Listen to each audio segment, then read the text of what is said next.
¿Qué tal, mi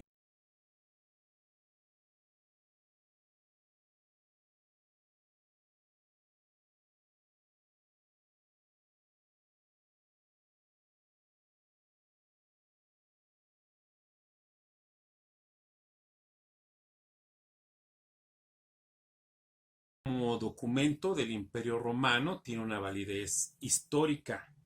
Vamos a ver nosotros que para el año 313 Constantino hace lo que se llama el Edicto de Milán, en el cual cesa toda la persecución religiosa que había dentro del imperio. Es erróneo pensar que Constantino haya hecho la Iglesia Católica, que es lo que los protestantes han querido promover, porque no tiene ningún sustento ni histórico, ni hay un documento real que avale tal situación. Por eso leo estos espacios. El Edicto de Tesalónica, que simplemente es una forma de cesar las persecuciones, le da privilegios al cristianismo donde pueden empezar a construir sus templos a partir de allí, e incluso se hacen templos monumentales, pero esto es por influencia del mismo Constantino, que a él le gustaban las construcciones grandes, y por eso desde esa influencia de Constantino empieza a haber templos enormes en el paso de los siglos, lo cual pues le dio también un visto interesante dentro de la iglesia, por lo que la gente le tomó más seriedad al cristianismo en ese entonces. El edicto de Tesalónica data del año 380 y vamos a desglosarlo. Lo voy a leer tal cual y lo vamos a ir explicando. El original es en latín, este está traducido al español. Y a su letra dice: Edicto de los emperadores Graciano, Valentiniano II y Teodosio Augusto al pueblo de la ciudad de Constantinopla.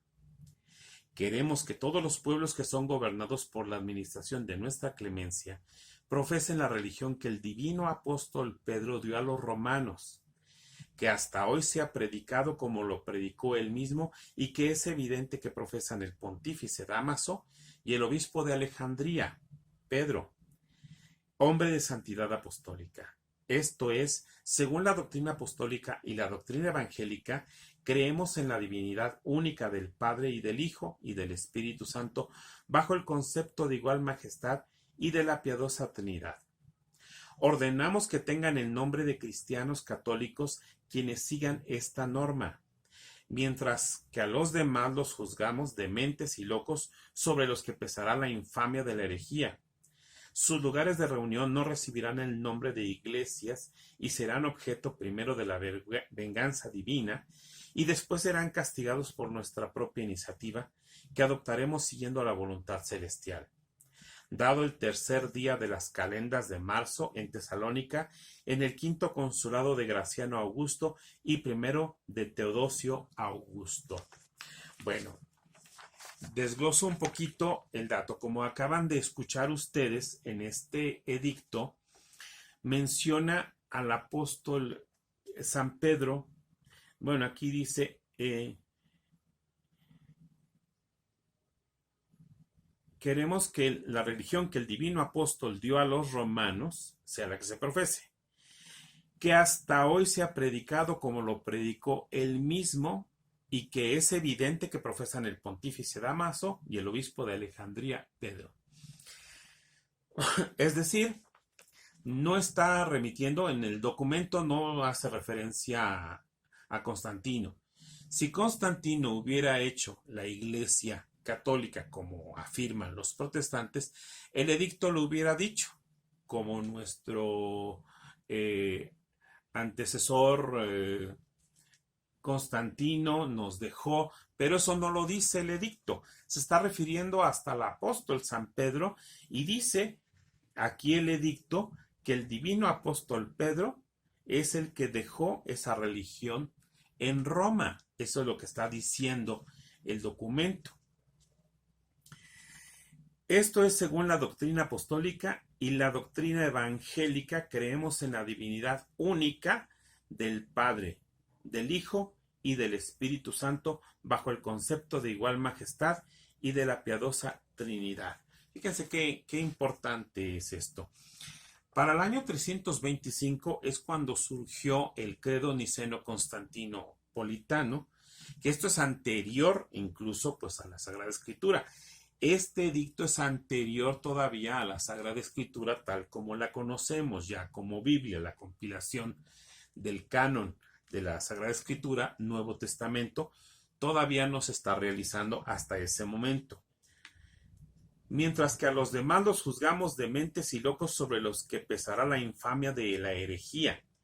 Sus lugares de reunión no recibirán el nombre de iglesias y serán objeto primero de la venganza divina, y después serán castigados por nuestra propia iniciativa que adoptaremos siguiendo la voluntad celestial. Bueno, aquí raya un poco después de los concilios que ha habido en función de esto. Había una tendencia dentro del cristianismo conocida como el arrianismo. El obispo Arrio, de acuerdo con su postulado, decía que Cristo no era de origen divino, tal como lo sostienen actualmente los testigos de Jehová, que dicen que Cristo no es Dios, es hijo de Dios, pero no es Dios. Esa es una tendencia del arrianismo y viene de esas épocas. Esto mismo propició incluso en cuanto a los que guardaban otro tipo de religiones. En Roma había varias religiones y por cierto había muchos ídolos romanos, a que fueran renunciando debido a que pues había ciertas presiones por parte del imperio. Ya la religión oficial del imperio es cristiana católica. Y fíjense bien lo que dice el documento. Queremos que todos los que sigan esta religión sean llamados cristianos católicos. La palabra católico quiere decir universal, pero no está implementándose a partir del edicto.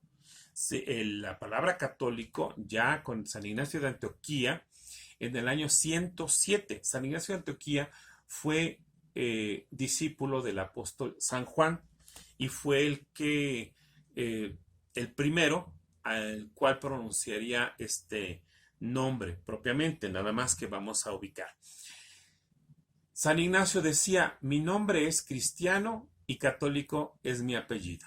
Eso es lo que decía San Ignacio de Antioquía. La iglesia no se llama católica, la iglesia es católica. Católica es la misión que tiene, porque es universal. Y esto va perfectamente con lo que Jesús les dijo a sus apóstoles cuando los mandó por el mundo. Vayan por todo el mundo y evangelicen a toda criatura, bautizándolas en el nombre del Padre y del Hijo y del Espíritu Santo. Esto es San Mateo capítulo 28. Entonces, esa es la visión universal y vamos a ver los conceptos universales que había en esa época. En esa época, cuando se hablaba de universal, pues se hablaba del mundo. Entonces, al referirse a todo el mundo, dicen, esto es universal. Hoy tendríamos otra visión de universalidad. Pero de aquel entonces, hablar de universalidad, pues es hablar del mundo entero. Y de ahí viene la expresión católica, que es universal. La misión de la iglesia es ser universal, es decir, ser católica. Entonces, bueno, esto es el edicto de Tesalónica del año 380. Ya en el tiempo vamos a ver que surge una presión por la cual el Papa San Dámaso I haría la convocación de los obispos para que se empezara a hacer el canon de las Sagradas Escrituras y conformar lo que hoy conocemos como la Biblia. Y esto tiene una historia dentro de la misma iglesia cristiana. O sea, no podemos separar dentro de la historia para decir, es que la iglesia católica, pues es la misma. Es la misma. O sea, lo que estamos leyendo es dentro de la historia de la iglesia. Y eso es lo que vamos a ir incorporando cada vez que vamos escuchando cada uno de estos elementos. Dios les bendiga. suscríbanse, por favor, suscríbanse a mi canal. Dios les bendiga.